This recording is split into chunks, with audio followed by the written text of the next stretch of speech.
Bonsoir à tous, bienvenue sur Tchad Info TV. Voici les titres de cette édition. Nommé conseiller chargé de mission à la primature, Laono Gong Raoul a décliné sa nomination à ce poste. Les raisons qui motivent ce refus à suivre dans cette édition. Situé au quartier Abena dans le 7e arrondissement, l'avenue du 10 octobre est impraticable dû à un état de dégradation avancé. Notre équipe est partie à la rencontre des usagers.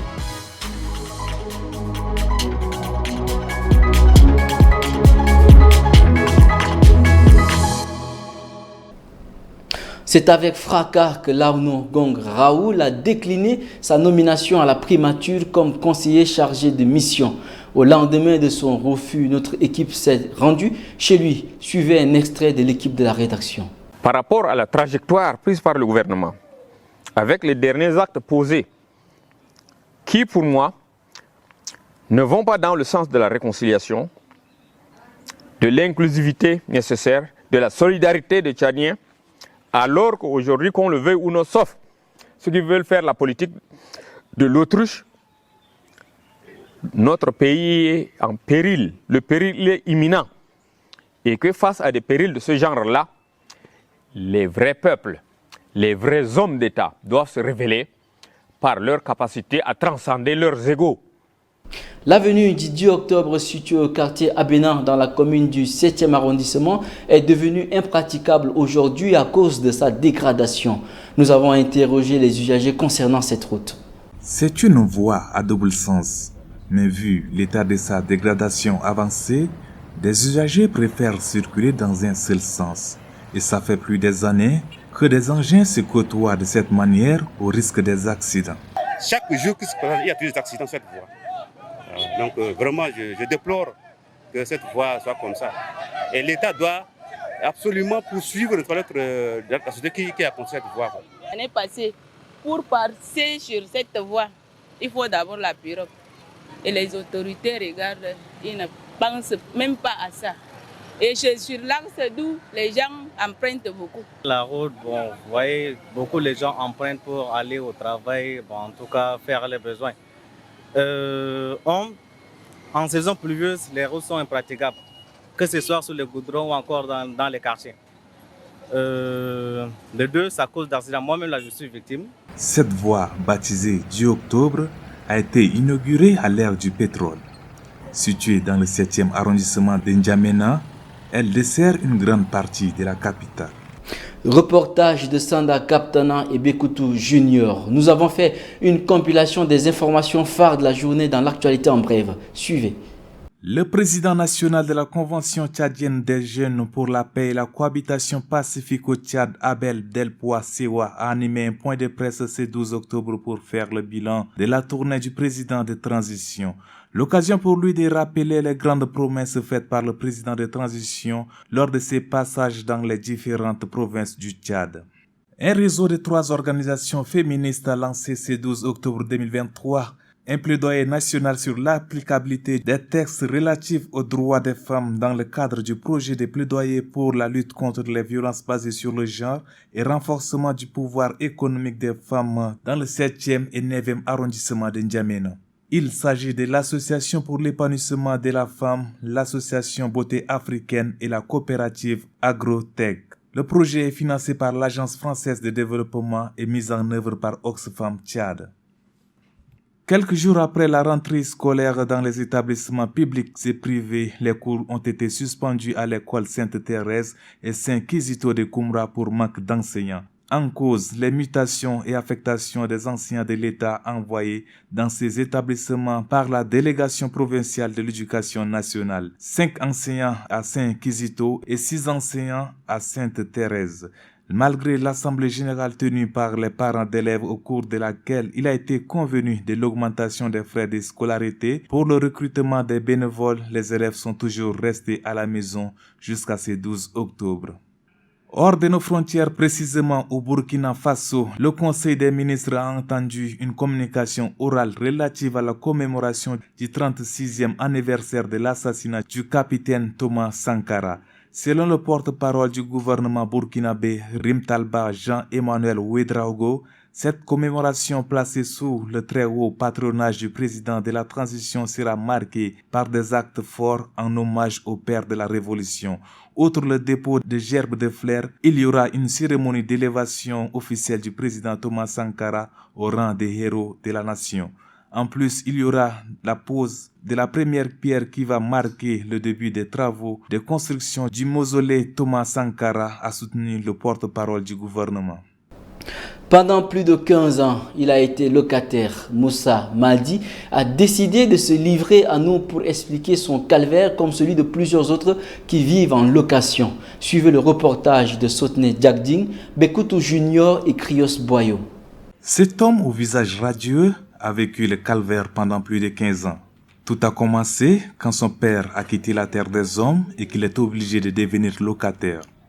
Une situation émaillée de déconsidération que le trentenaire raconte avec beaucoup de remords. J'avais une tante qui était venue du sud, elle était malade. Malheureusement, elle a rendu l'âme. J'ai voulu à ce que le lieu de deuil soit chez moi. Désagréablement, j'étais surpris. Le bailleur était venu me dire que non, il n'en est pas question que dans chez lui là, on doit organiser le deuil. Et je vous le jure qu'en dépit de ces désarrois, j'étais obligé, au milieu de la rue, on a exposé le corps, il y avait une visite de corps, et nous étions aussitôt obligés d'amener la défunte sans qu'il y ait des cérémonies au préalable. Comme ce qui ne tue pas nous rend encore plus forts, ce père de 5 enfants a su se servir de ces moments difficiles de sa vie pour pouvoir s'offrir aujourd'hui un toit après 6 ans de dur labeur. C'est visiblement une réussite. Quand on vit chez soi, on est maître et on est roi.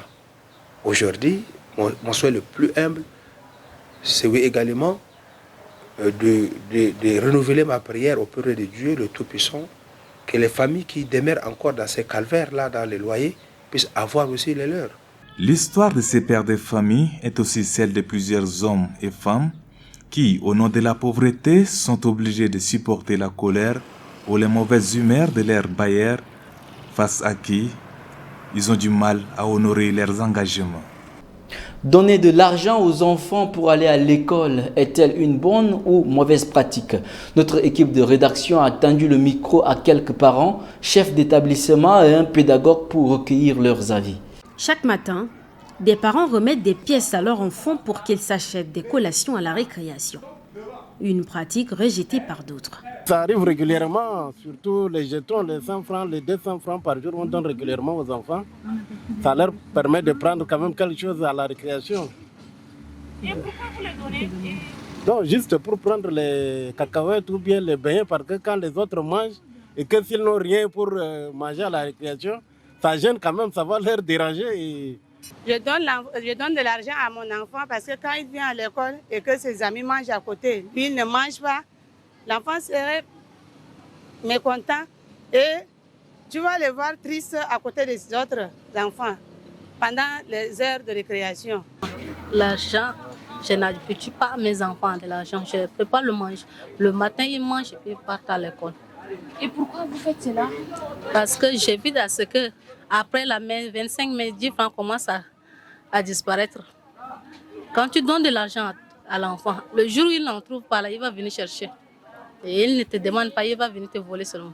Dans cette école, il n'est pas question pour les enfants de venir avec de l'argent. Et la raison est simple. Il y a des enfants également qui ont l'esprit de vol, qui viennent avec de l'argent à l'école.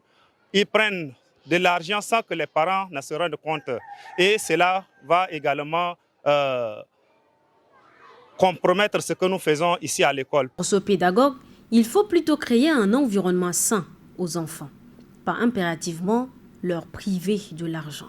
Je ne peux en aucun cas très vite m'inscrire d'un côté et laisser l'autre côté. Pourquoi? Parce que pour le bien-être de l'enfant, il faudrait qu'il ait un environnement sain. Donc, on peut aussi, d'un côté, affirmer ou confirmer et de l'autre côté infirmer. Donc ipso facto. Au Tchad, chaque établissement scolaire a son règlement intérieur et les parents sont indépendants de choisir ce qui est mieux pour leur enfant. Propos recueillis par Sanda Kabdana, Ghislaine Alatarom et Krios Boyoum. Le 11 octobre 2023, Kevin Nikes Tatila a été deuxième sélectionneur national. À la tête de l'équipe nationale de football, l'ex-international aura pour mission de qualifier les SAO à la Coupe du Monde 2026. Une tâche qui s'annonce difficile pour le défenseur d'après ce reportage réalisé par Alatarom Ghislaine et Séverin Masna. Kevin Nikes Tatila, nouveau sélectionneur de l'équipe nationale de football. Le comité de normalisation de la Fédération tchadienne de football l'a annoncé ce mercredi 11 octobre. Un changement pour mieux préparer les éliminatoires de la Coupe du Monde 2026. Les fans du football, eux, n'ont pas confiance en un Kevin qui arrive à la porte d'une des plus grandes compétitions dans le monde du football. Pour Thierry Ngaï, journaliste et chroniqueur sportif, Kevin Nikes a du pain sur la planche. L'entraîneur en tant que tel, moi je pense qu'il a le pain sur la planche parce que le voyant en tant que joueur d'abord, il a joué, je ne sais pas s'il a fait 10 sélections avec l'équipe nationale, je ne pense pas. Et il vient de raccrocher même les godasses parce qu'il a fini par déposer ses godasses, je crois que ça fait pratiquement 5 ou bien 6 ans.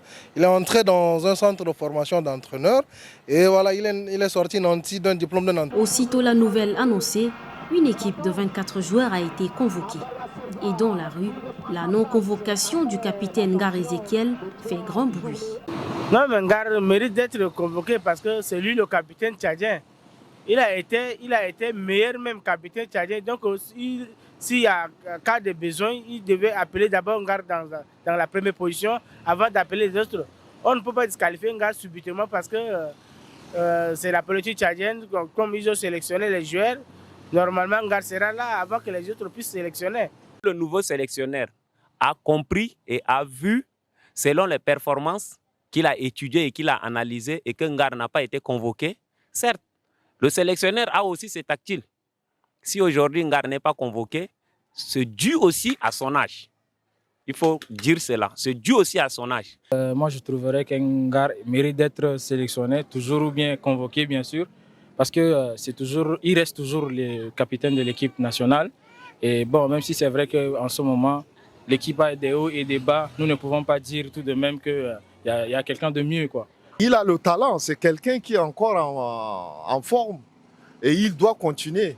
Il n'a pas raccroché encore les bottines, mais il est encore dans la... Il a l'autre, comment dirais-je, il a les jambes encore solides pour répondre à cet appel. L'équipe nationale entreprendra un stage de préparation en Arabie Saoudite pendant la trêve internationale de la FIFA. Un premier test pour le staff de Kevin Nikes. Et c'est la fin de cette édition. Merci de l'avoir suivi. On se retrouve demain pour un nouveau journal. Très bonne suite de programmes sur Tchad Info TV.